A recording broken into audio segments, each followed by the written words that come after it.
मित्रों, आज हम आपसे बात करेंगे हिंदू राष्ट्र की। हिंदू राष्ट्र के बारे में चर्चा तो बहुत होती है, लेकिन यह कैसे बनेगा इस विषय में कोई नहीं बताता। हम आज आपको एक फार्मूला बता रहे हैं जिसे यदि सब हिंदू स्वीकार कर लें और उसका पालन करने लगें तो 1 वर्ष से भी कम समय में हिंदू राष्ट्र बन सकता है। आप जानना चाहेंगे ये फार्मूला क्या है? सिर्फ एक सूत्र जीवन में अपना लें कि जब भी आपके व्यक्तिगत हितों और हिंदू हितों के बीच में से आपको किसी एक का चुनाव करना पड़े तो आप हमेशा हिंदू हित को चुनेंगे, व्यक्तिगत हित को भूल करके। अब इस बात को थोड़ा विस्तार से समझते हैं।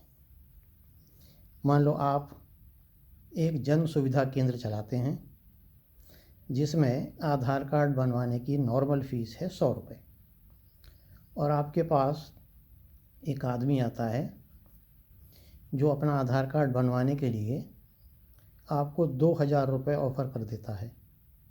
क्यों?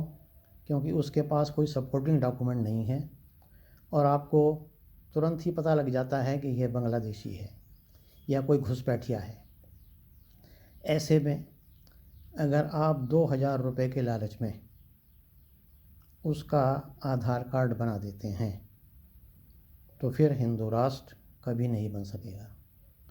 उस समय आपका फ़र्ज़ ये बनता है कि अपने 2000 रुपये के लालच को भूलकर आप उसे स्पष्ट रूप से मना कर दें कि मैं आपका आधार कार्ड नहीं बनाऊंगा क्योंकि मैं समझता हूं कि आप घुसपैठिए हैं। यानी मतलब ये हुआ कि जब धर्म के हित में और आपके हित में टकराव पैदा हुआ तो आपने धर्म के हित का चुनाव किया अपने व्यक्तिगत हित की तिलांजलि दे करके। बात को थोड़ा और आगे बढ़ाते हैं। आप सपोज़ कांग्रेस पार्टी में हैं और आप ये देखते हैं कि आपकी पार्टी हिंदू विरोधी सांप्रदायिकता निषेध बिल ला रही है। उस समय आप ये भूल करके कि मैं कांग्रेस पार्टी में किसी पद पर हूँ, तुरंत अपनी आवाज़ बुलंद करें कि आप यह काम गलत कर रहे हैं, यह हिंदू हितों के खिलाफ़ है और हम इसको स्वीकार नहीं करेंगे।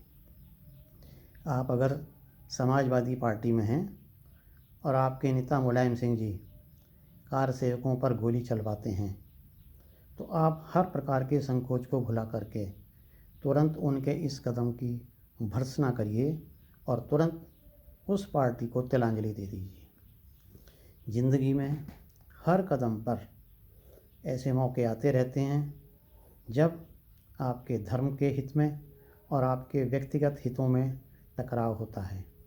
ऐसे मौक़ों पर आपको किसी एक को चुनना होता है।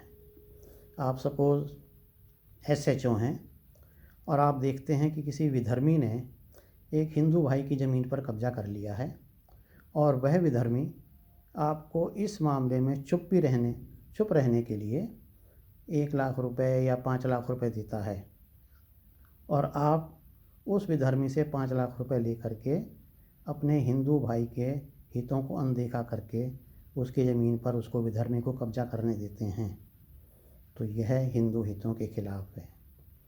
जिस दिन आप ये प्रण कर लेंगे कि मैं सदैव अपने व्यक्तिगत जीवन में अपने व्यक्तिगत हितों को भूल करके अपने धर्म के हित को वरीयता दूंगा, उसका ध्यान रखूंगा, उसी दिन हिंदू राष्ट्र बनने की शुरुआत हो जाएगी।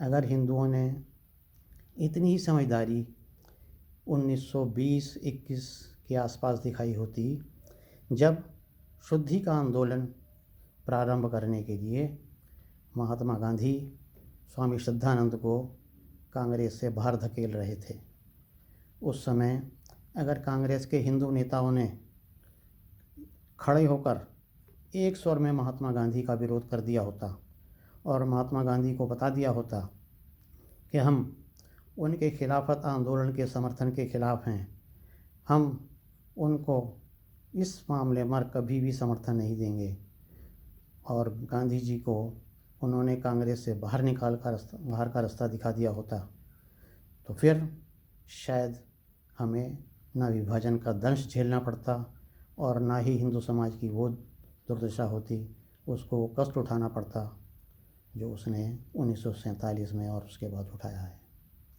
इसलिए हमारा आपसे एक ही अनुरोध है कि अगर आप वास्तव में हिंदू राष्ट्र बनाना चाहते हैं तो आज ही ये प्रतिज्ञा करें कि मैं हमेशा अपने व्यक्तिगत हितों को भूलकर अपने धर्म के हितों को प्रश्रय दूंगा, उसको वरीयता दूंगा, और जब भी ऐसा मौका आएगा मैं अपने धर्म के हितों के लिए अपने व्यक्तिगत हितों को कुर्बान कर दूंगा।